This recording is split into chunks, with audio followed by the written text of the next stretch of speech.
I'm Jim Fanatic. Well,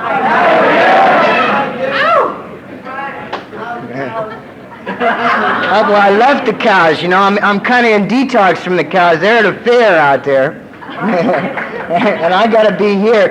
It's the first time clean that I've been away from this cow show that's happening today, and it's like I got a real resentment when they changed the World Convention from closer from the second weekend in September to the first one. You know, because I couldn't come anymore. Here I am. Thank you.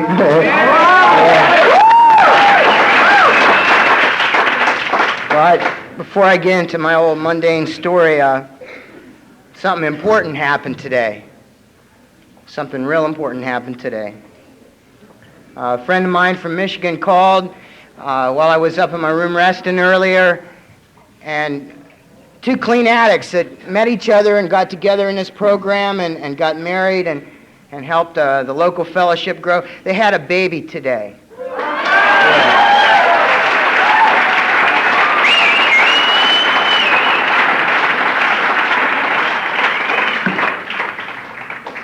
So maybe all this tonight's for Jessica and for them. A new life from an act of love. You know, that's what a baby is. A new life from an act of love.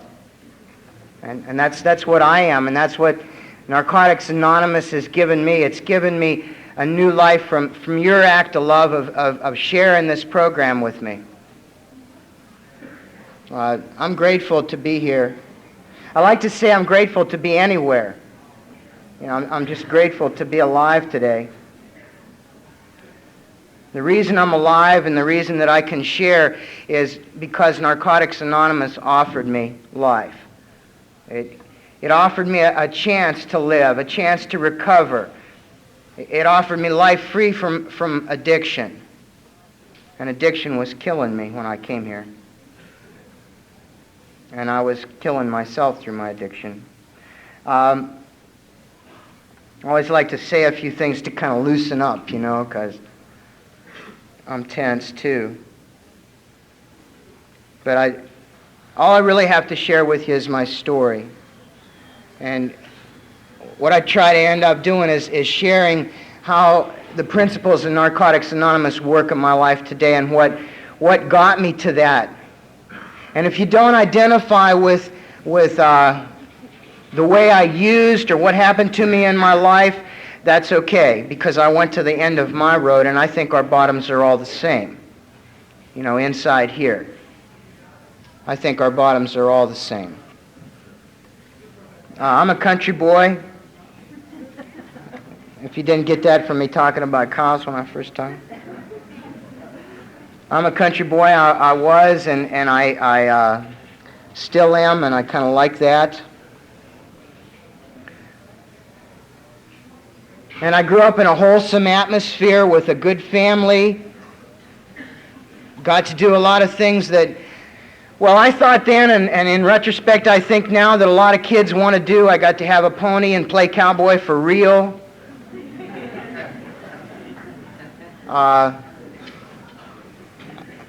Where some people have one or two pets in a house, I had 50 or 60 or maybe 100, you know. Friends around. I was taught some important things when I was growing up, things that were going to be important to me. Later in life, I was taught to be a man of my word. I was taught principles to live by. I was taught honesty and integrity. And I liked those things. They made me feel good. They made me a part of a society in the country where I grew up that was a place you could trust, your neighbor, a place you could leave your car unlocked and the keys in it, a place you could leave your house unlocked, a place you could go to town and forget your wallet, and because you'd always paid your bills, you could get what you needed without running home to get it and coming back, you know. I was taught to be a man of my word. I was taught principles and ideals that were valuable in life.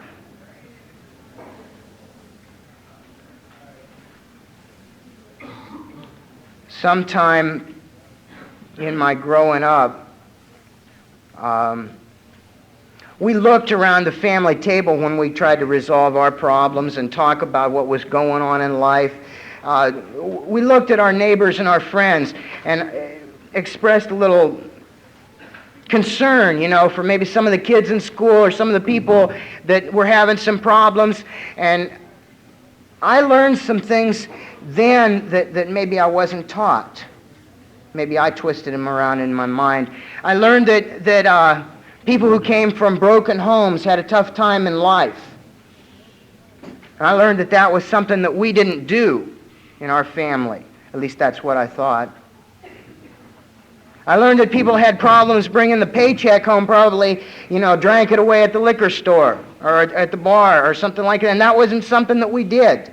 That was beneath us, I don't think my parents taught me to believe that.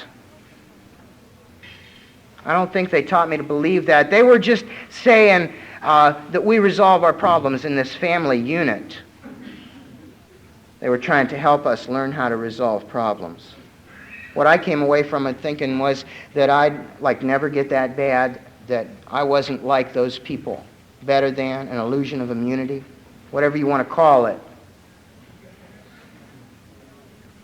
I never thought that I'd get like that. I never thought that I'd have emotional problems or be in a mental institution or live outside the law or be a drug addict. I never imagined. I didn't plan it, and I, until quite a bit later, didn't set out to do it. Some other things happened, I don't know why. I don't know what the core or the root of this disease is, and it doesn't matter. I can get caught up thinking about that and forget about how to recover from it or how to stay clean. When I was in junior high school, my kids are going through junior high school. They're just going into it right now. And a lot of things come rushing back. I didn't adjust. I didn't make the adjustment. The main social adjustment in junior high school. When I ran after the little girls and they giggled and ran away, I thought they didn't like me. I didn't figure that out, that was the way that they said they did like me. I thought the world was supposed to be logical and reasonable.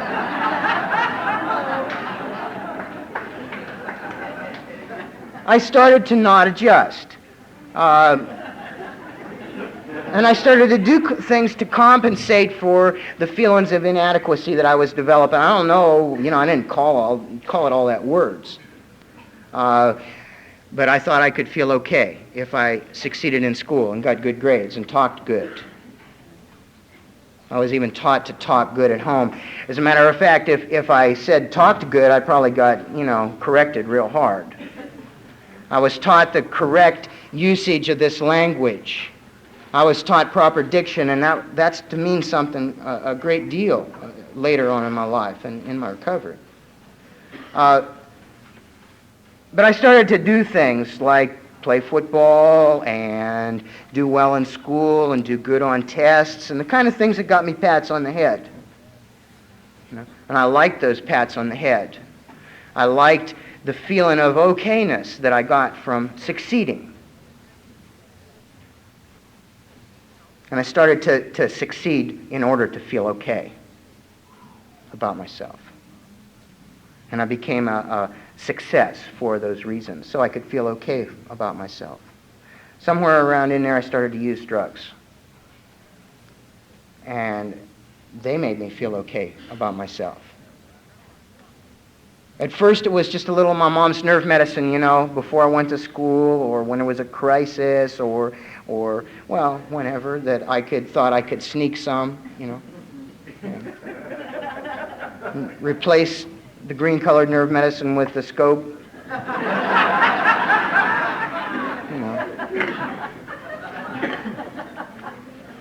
I felt okay in school and she didn't have bad breath.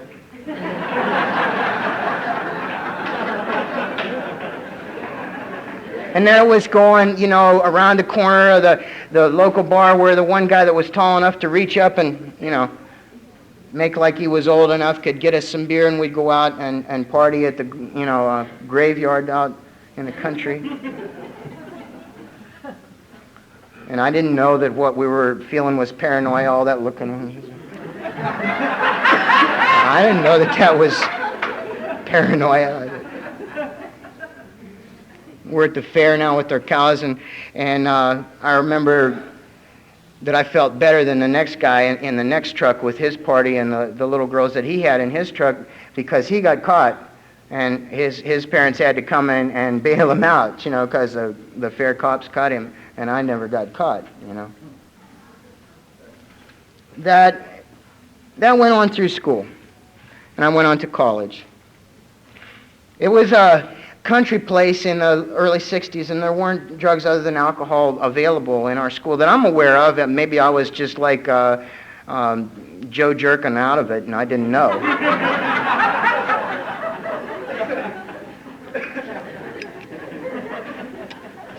But I didn't hear about them or have a chance to try them. And when I went away to college, football was like my gig, and I was playing football to feel okay about myself, and I got real small real fast in that competition, and I lost my fix, and I had to go and do something else. I ran away from school, and me and another guy set out to prove ourselves, and I guess we did. I mean, we got a paycheck, we cashed it in the liquor store. After that, I came back because there wasn't meaning there for me. I was searching for meaning and purpose in life, for a cause, something to give me an identity, And my identity became what I grew up with, agriculture, the great benefits of the ruminant animal, how she eats grass and gives milk and all that. Well, I still believe in that, I mean, it's real, but I took it a little past. It became my cause, and my hair was short and my neck was red for real, and I went to ag school.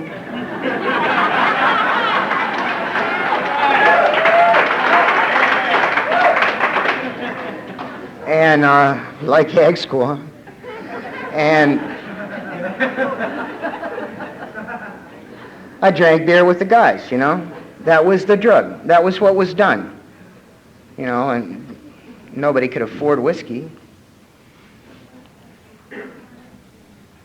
After a couple years of that, I was wholly into it, completely into it. I even had an NRA sticker on my car. I was a conservative,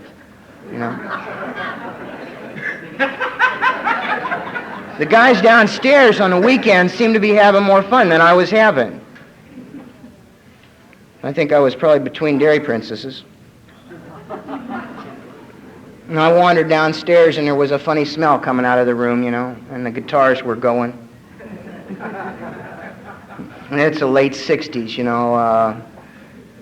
in Ohio things come late. I know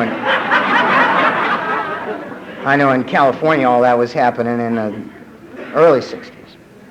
But anyway, it was happening that night there, and I walked in on them, and they were smoking reefer, and they asked me if I wanted to try some, and I did, and I got high the first time and fell in love.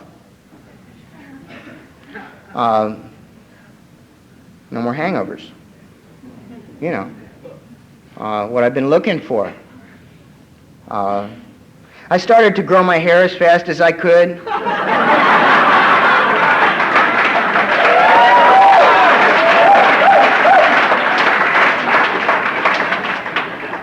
I switched my cause.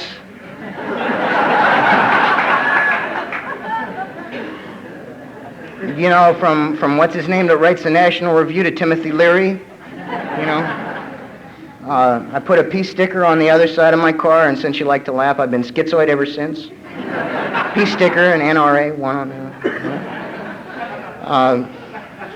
My new cause became tune in, turn on, and drop out. And, I went for it. I went for it completely. I tried to turn on all my friends. I'd found the answer to all the pain in living. Also, I saw this guy on that first night that seemed, we ran out. We had to go someplace and get more. And we went to this guy's place, and he had lots of friends. And I wanted to be him. And I had a loan from the bank to go to school, and I, figured, well, like I've heard it said before, I can double that. Yeah. I was into the capitalist merry-go-round anyway, so I tried to become a dealer, and that never did work out. With all my business sense, I don't know why. Anyway, I met a woman in this drug culture, whatever it was, in this peace movement, whatever it was. And we had using drugs and partying and a group of friends in common, so after parents put a lot of pressure on us, we got married. For all the right reasons. It was good for a couple weeks. She changed, I think.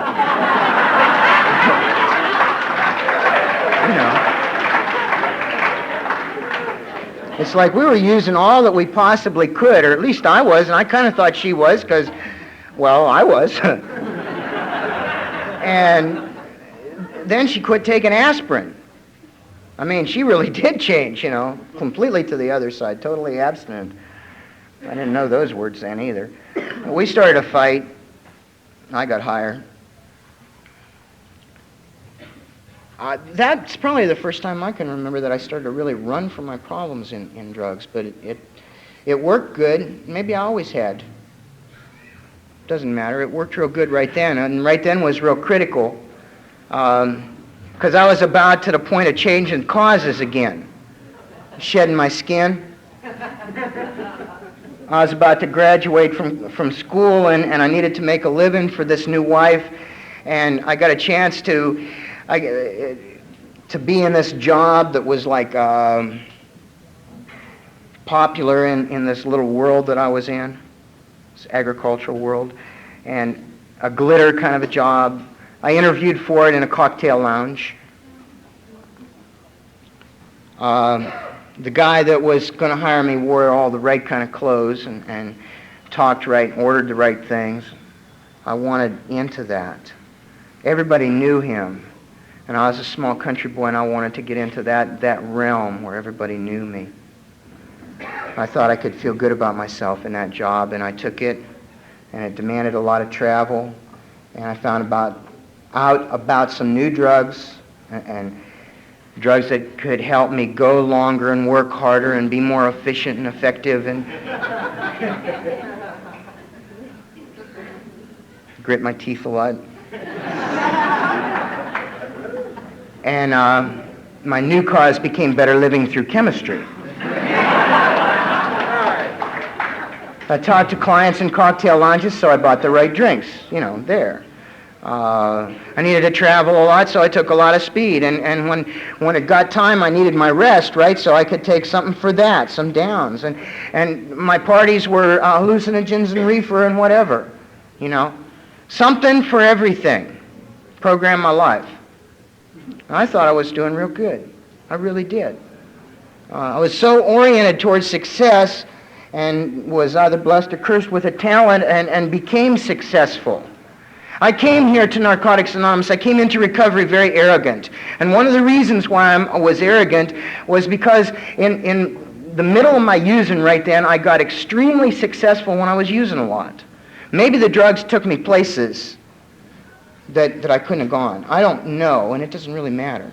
But I was successful. I traveled, I ran hard. After about a year or so of that, my wife started to tell me that there were some problems, Some problems with her and some problems with us. And I said, what could be wrong, I'm doing all the things I want to do.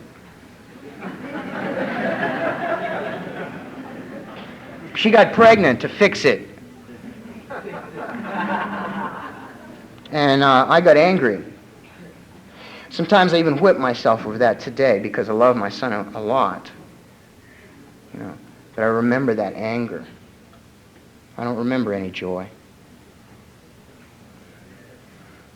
She had our baby, and she didn't know until the very last day whether I was going to be there or not, and I thought that was okay. She had our baby, and the marriage got worse, and I traveled harder, and all I knew how to do was get high, to take away the pain. And I got high, and I got higher. And she divorced me. And see, divorce wasn't in my vocabulary. It wasn't part of my program for living. It wasn't part of what I expected of myself, of what I thought I'd learned when I was a kid. Divorce just was like the pits. It was beneath me, you know, in my arrogant perception of myself. And it's like I was crushed. The only thing I could do was get high. She divorced me, and I got high for a year behind it. Straight, every day, continuously. And my business started to suffer. I started to make appointments in blackouts and not show up and be cross-scheduled and this and that, and my business started to suffer, and my performance started to suffer, and it looked like it was all going to go down the tubes, my business. Well, it didn't look like it to me. It looked like it to a lot of other people. You know, people kept calling me because they remembered when I was successful, and I still could perform for some reason.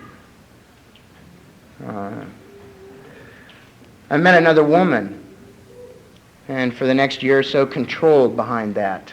I wanted a different life. Pretty soon that got comfortable enough that I started to use again in a different way, in a different space.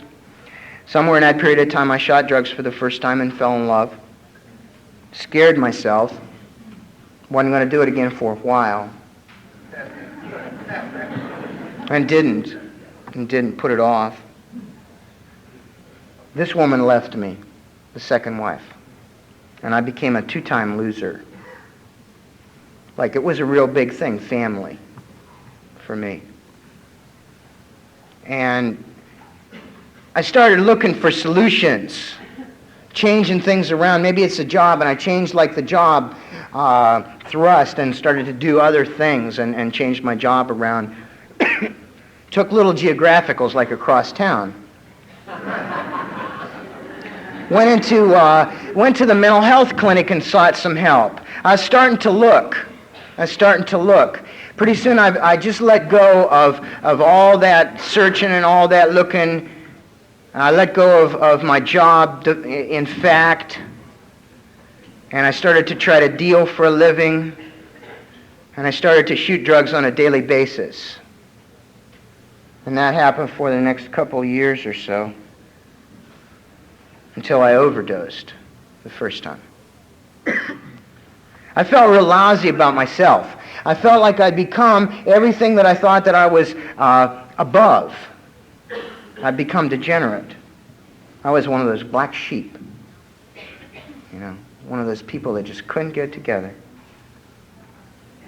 I remember feeling like real depressed and real lost and real lousy about myself, and I remember that I'd made a pretty big kind of a score, and I had a lot of drugstore stuff, and I closeted myself in my room, and I just shot it up until I was gone, until my parents came in my room and took me to the hospital. Now, I went to the hospital in my little town, and my little space of the world back there. I was from a good family. It wasn't something that you talked about, that somebody with my name had overdosed on drugs. They put me in the hospital for cellulitis of the forearms. Yeah, that's what happens when you go from a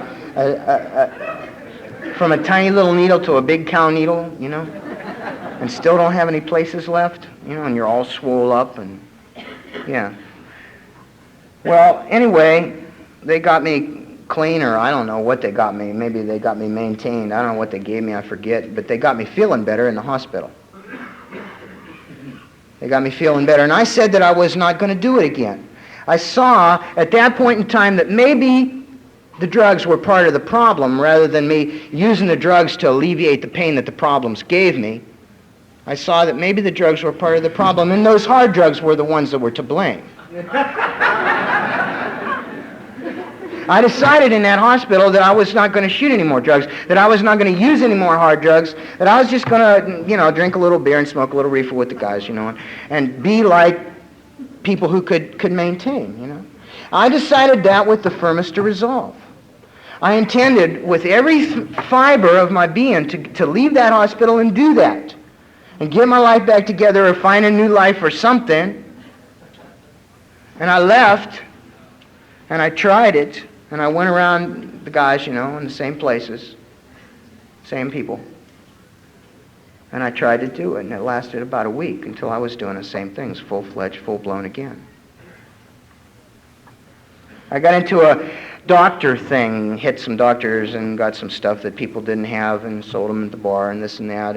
And I got into a cocaine thing, and what ended up was that I would overdose myself, with stimulants so that I was going to, the blue came from way out here to all the way across, and I was going to die from a heart attack. I could feel my heart pumping out of my chest, and so then I'd do some doctor downs and knock myself out and be okay, the next day, ready to go again.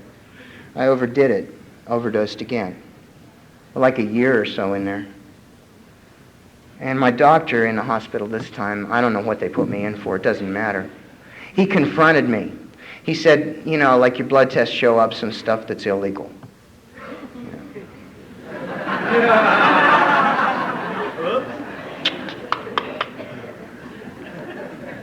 I wanted to stop. I really did. I wanted to stop.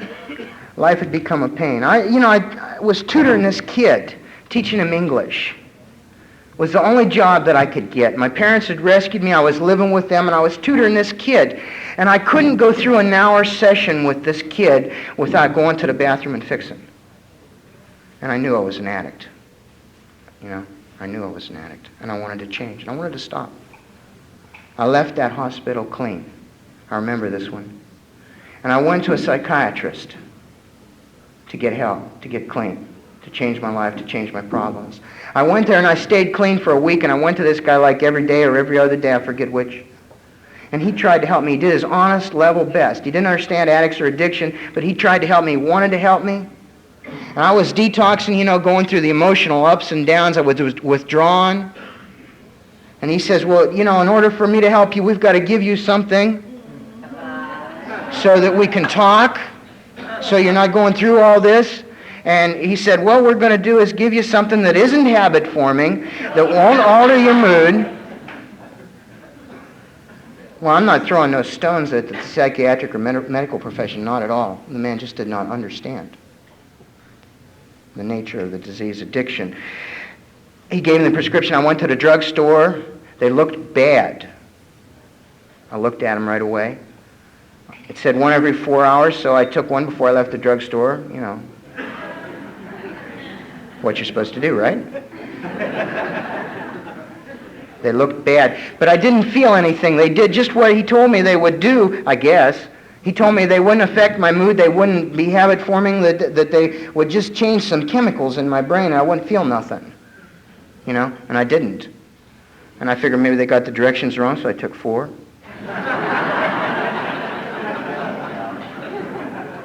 And I didn't feel anything. And I would, the hangout, the bar where we dealt and where we traded was on the way home. So I stopped by and I laid them out in the bar, and they looked bad, and I could get by one time again. And I sold them for $5 a piece and went and got something that would fix me. My compulsion, I'd been clean for a week. You see, my compulsion was set off by a non-addictive chemical because I'm an addict, because I have the disease addiction. I thought it was going to fix me, and I found something that would. That was the beginning.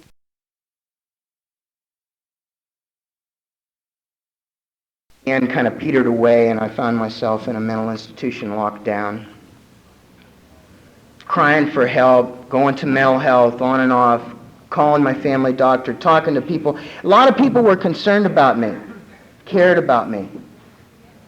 My family threatened me with this, and maybe I programmed myself, But I thought that was the very bottom, the very pits of degeneracy was to end up in a mental institution, you know. In my mind, that was the bottom, you know, and I ended up there. And I'd become everything that I thought I was better than, you know, everything. They detoxed me there. They detoxed me and sent me to a treatment center. The treatment center that I went to, I'd passed many times on the way to the airport, and it had drug and alcohol rehabilitation on the sign. And I knew what that meant, and I went there to be rehabilitated from drugs and alcohol. I drank every day. I mean, I don't mention that a whole lot, but I was never prejudiced against a drug. Anything that would work. Anything that would work. I didn't really have any prejudices. You know, a lot of people around me did, but I didn't care. I went there. I went to this treatment center. It was a turning point in my life. I'd sought help here and there and everywhere. I'd sought help, I didn't talk about this either, on my own in many ways, with the church that I grew up in, with some others, with some philosophy, with some people that were into metaphysics and meditation, and with mental health. With all that stuff, I'd sought help, and I hadn't found any. With a psychiatrist who cared a lot about me, I'd sought help. With my family doctor, with my family around the table, the thing that had solved all my problems in my youth, I'd sought help, and nothing had worked. And I felt hopeless and helpless. And I was told, more by the looks in people's eyes than anything else, that I was hopeless, and they couldn't help me. And I went to this treatment center. And I found some hope there. I'd never heard of any kind of help for addicts. I never knew anybody that stopped using.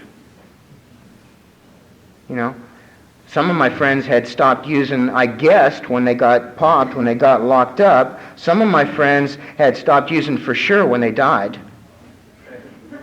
But I'd never heard of anybody that stopped using. Maybe I just didn't pay attention. I went to this treatment center, and a couple real important things happened to me there. People cared about me for the first time in a long, long time. A whole bunch of people, just ordinary people, not professional people that had to, but just ordinary people, cared about me. And I found myself among some people that shared some experiences with me, lived a similar way. They told me, you see, I was good at success, and in this treatment center, I parroted back all the words they wanted me to say, and you know, I proceeded to get to be the chairman of the meeting at the end of the 4 weeks and be voted the most likely to stay sober. You know. I proceeded to do that very successfully. Very successfully. They told me I had to admit that I had a problem, that I'd been defeated by something, that I was powerless. They suggested several different ways to look at that powerlessness. The main one that they talked about was being powerless over one of the chemicals, one of the things that I used. I went to a meeting, Narcotics Anonymous meeting there, and I met some people. It was the first NA meeting I'd been to, and the only Narcotics Anonymous meeting between Philadelphia and Milwaukee. Just a coincidence, I happened to end up there.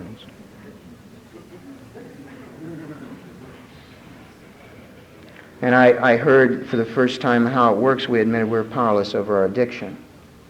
And that made a little more sense to me, you know, because it wasn't that specific chemical, but all the different ones that I used, you know, that I figured made up my addiction. I sat in a lecture there, and the crack in that chemical identity and chemical denial started to happen. The crack in my denial started in a lecture, where a guy with a lot of letters behind his name sat down. He'd been helping people like us for 30 years. He said, we first thought the problem was alcoholism. Then we saw people who used other sedatives than alcohol, substituted different ones. And we thought the problem was sedativism. Then we saw people who used hallucinogens and narcotics and stimulants and relapse behind that. And alcoholism didn't fit that, and sedativism didn't fit that. And we found out that it wasn't the drug, but it was the addiction. That somebody who's addicted to one mood-altering chemical and has this disease is addicted, in fact, to all of them, whether they've used them or not.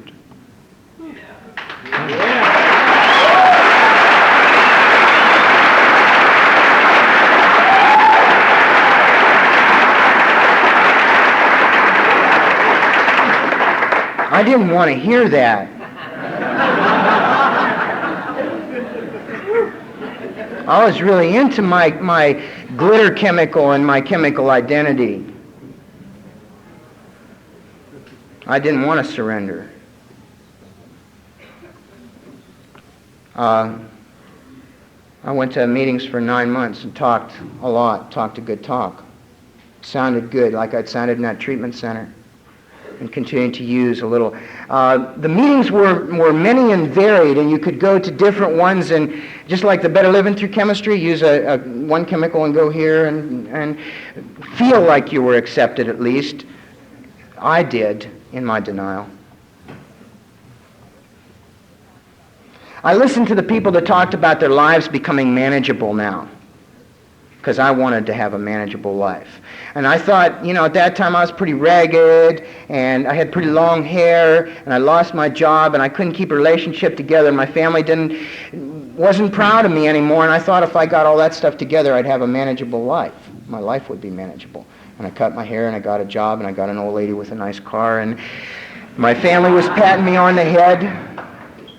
And I continued to use, and I continued to have a hole in my gut, and I continued to feel bad about myself, and I didn't know what was wrong. And when you shared with me, don't use anything and go to meetings, when you shared with me about total abstinence, I couldn't hear what you were saying. I thought since I'd stopped shooting drugs, I was as clean as I was ever going to get. I even set my birthday then. I did. I thought a lot too much. But in the end, it was a concept that got me. It was a concept that was happening every week when I came back to the Narcotics Anonymous meeting and heard him say, we admitted we were powerless over our addiction, that our lives had become unmanageable. When I heard that, it sounded like this to me. We admitted we were powerless over our addiction, and our lives had become unmanageable. And I read it out as me being powerless over my addiction and you being powerless over your addiction, and those were different. And I felt unique. And I continued in my denial. And finally, I came to my knees. I sought this answer in my own thinking, in my own way. And finally, the manageable life that I thought I'd put together for myself had failed for me, and I felt bad. And I felt hopeless and helpless and more lost than I had when I was first introduced to recovery. And finally, I came to a meeting, in desperation, and sat in the back row. And without any effort on my own, just kind of like as a surprise, I heard it. We admitted we were powerless over our addiction, and our lives had become unmanageable. We admitted we were powerless over our addiction, and I knew what it was that I was powerless over. I couldn't believe I was powerless over something in a bottle or something in an ashtray or something in a line. I knew I wasn't powerless over those things. I knew I could pick them up and put them down and sort them around and shift them, and the concept didn't make any sense to me, and I couldn't surrender. I couldn't really admit that I was licked. But when I finally heard it, I could admit that I was powerless over what caused me to use all that stuff. What caused me to do all this thinking and this rationalizing and this denying. I was powerless over addiction. Simple. I finally heard it, and I haven't had to use anything since that day.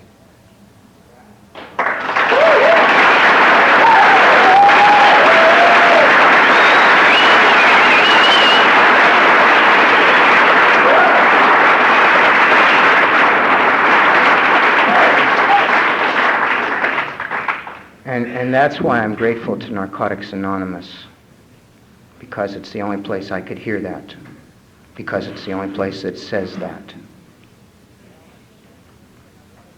Well, I came to meetings and I wanted what you had, but I didn't want to hear about God. I really did. I'd come to meetings and I wanted what I saw in your eyes. My knuckles were white and I wanted to use every minute, every hour, every day. And I just clung to not using, and I came to meetings and I gritted my teeth. And some of you talked about having lost the desire to use. And I came to meetings and I came to believe that that could happen for me if I worked this program. I went to a convention. The steps in the beginning were happened to me, were given to me. I came to a convention and I heard some things. It was my first world convention. It was my first convention of any kind. And I talked a lot of shit. I stood up at a podium like this, and you see, I had never changed my birthday. I thought that that I was a year clean, and I was 3 months. I talked about how nice it felt to have a year, and how good, a lot of stuff. Real angry. I get angry easy. I'm full of anger. Maybe one of the major symptoms of my disease. I came to that convention, I heard something that I hadn't heard before. I'd heard, work the steps or die. Yeah.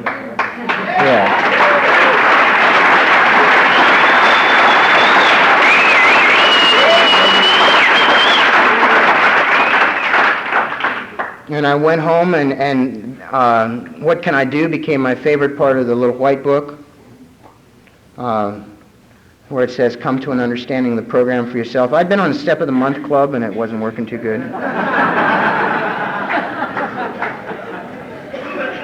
I made a commitment to work the steps, and it wasn't until like 3.5 years later that I understood that I made a decision to turn my will and my life over to the care of God as I understood Him, when I made a commitment to work those steps. I don't want to hear about God. It seemed like the people that talked about God, a whole lot of them, I was taking everybody's inventory. Judge Mel was my middle name. But it seemed like a whole lot of the people that talked about God as they understood Him, and I damn well should too.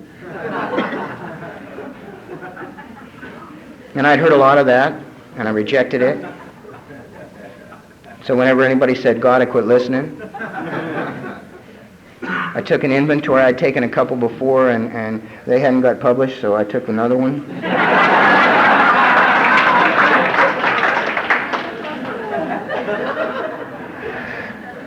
What happened? Something let me do that. Something let me start to get honest. You see, I'd given up all those values in my active addiction that mattered to me. That was why I felt like such a degenerate. I was no longer a man of my word. You couldn't believe in me. You couldn't trust me. I'd given up all the things that mattered to me, all the principles that I was taught and I believed in when I was young. I was dishonest. I was deceitful. I lied for practice. I stole and I cheated, and I'd get whatever I could from you.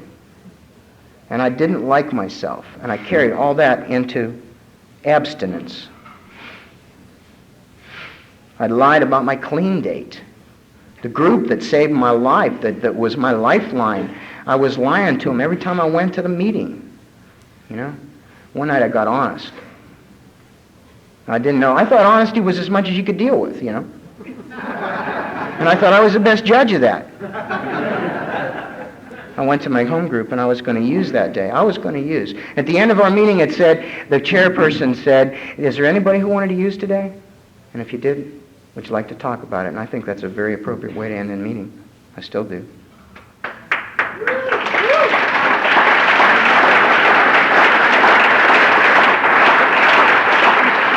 I wanted to use that day. My back was against the wall. The dishonesty was getting me. I felt guilty because I was dishonest, and that's something that hadn't happened to me. I guess that pain was a lot of growth. I got honest with my group, and I cried in front of people. And I thought they were going to toss me out and tell me I couldn't come back. Some of them looked a little betrayed. They all hugged me and they all told me they love me and to keep coming back. I got honest, and honesty worked, and it was okay to be honest for me then. I took my inventory, honestly. and I didn't have much guidance. I saw it through all these pamphlets and everything, and none of them really spoke to me. Still, only one of them does. I took my inventory and I shared it with another human being, and that scared me.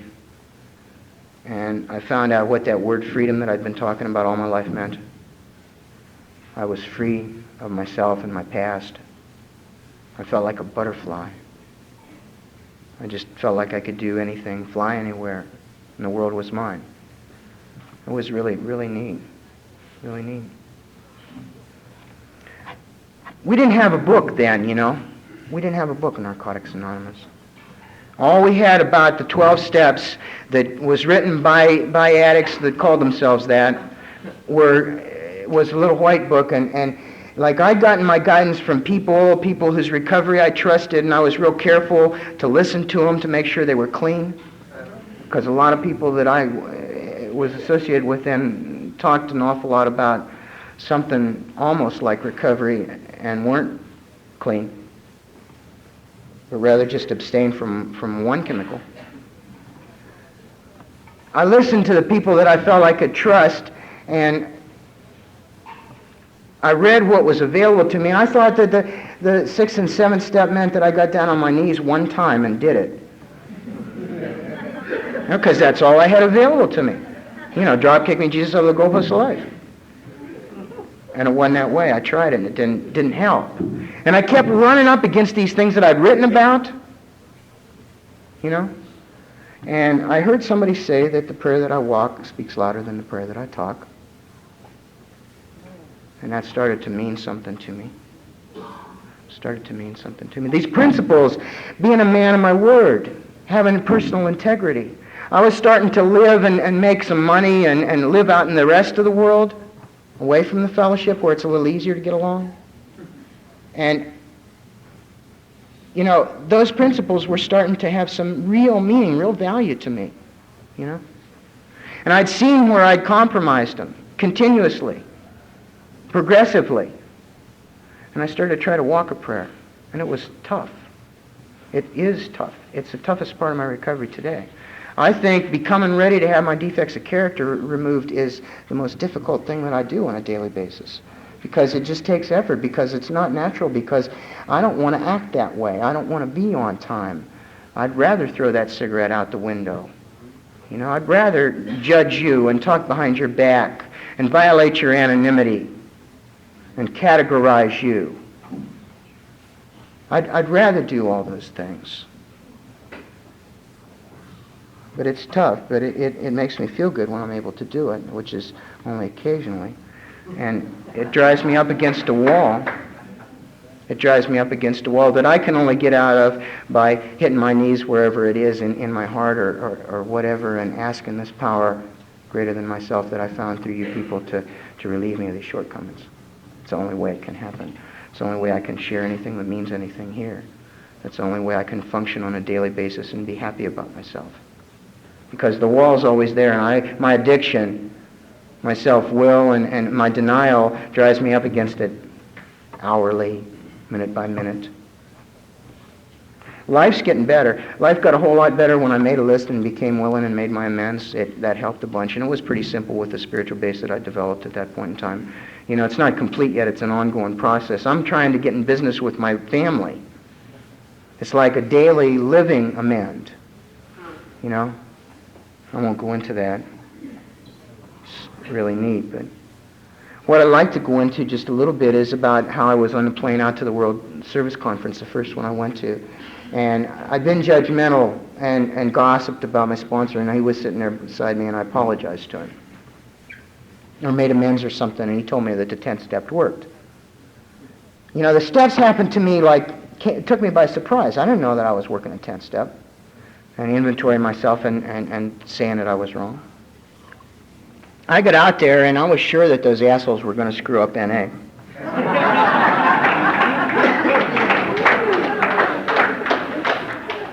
I was an alder, and I was frustrated. I had all the answers, and I had to sit on my hands.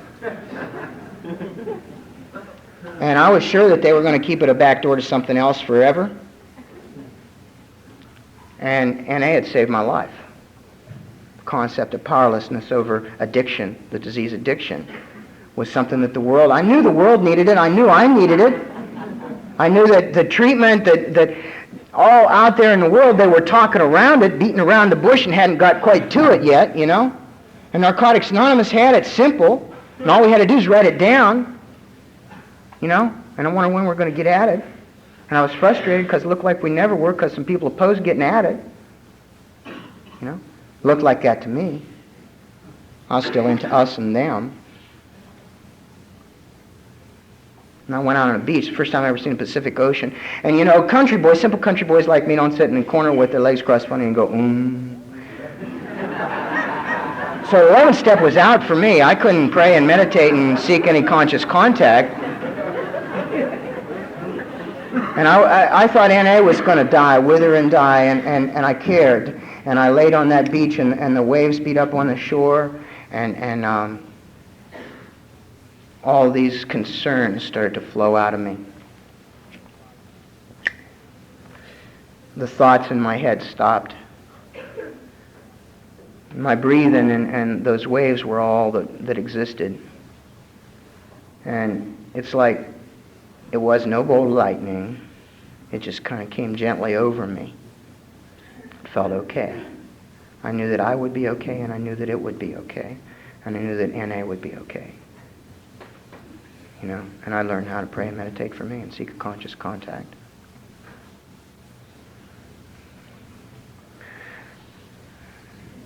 The principles that I've learned in Narcotics Anonymous, principles of surrender, acceptance, the acceptance that comes from accepting, admitting that my life's unmanageable and not arguing my point of view. It's hard to do. The faith that comes from acting on faith.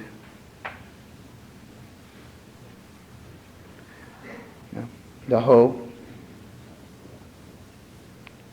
comes from fellowship for me many times. The principles of willingness and open-mindedness, those pure principles.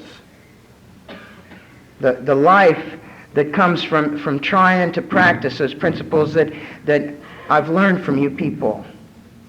The life of personal integrity, the life of being true to myself, the life of honesty, self-honesty, and honesty with other people. The life that comes from not compromising on those principles that you've taught me, that NA has taught me. It has, well, it's given me the tolerance to grow up with a couple 13-year-olds. It's given me the ability to hold a little baby of my own, 2 months old, in my arms, and be able to just look in her eyes and love her completely, you know? I can't really express how much that I care and how much I think that you're to blame for all that. All right.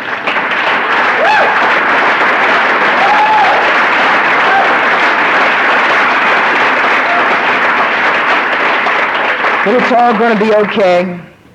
It's all going to be okay. We've got a book. Some of us got to help with that. And the rest of you, if you demand it, get to help with the revision of it. Because it can be, like our dream, an ongoing, growing process. It's never the final word. Because we humans wrote it. You know, and our spiritual contact's never perfect. That I'm aware of. I hope to meet somebody who is sometime. Whose spiritual contact's complete. You know, argue for your limitations and they'll be yours forever. Narcotics Anonymous. Compromise on principles. And I'm sure it'll hurt you just the same as it hurts me. Oh, it gives me pain. The same kind of pain that I had in my active addiction. But you know, these principles are stronger than the disease, or I wouldn't be standing here.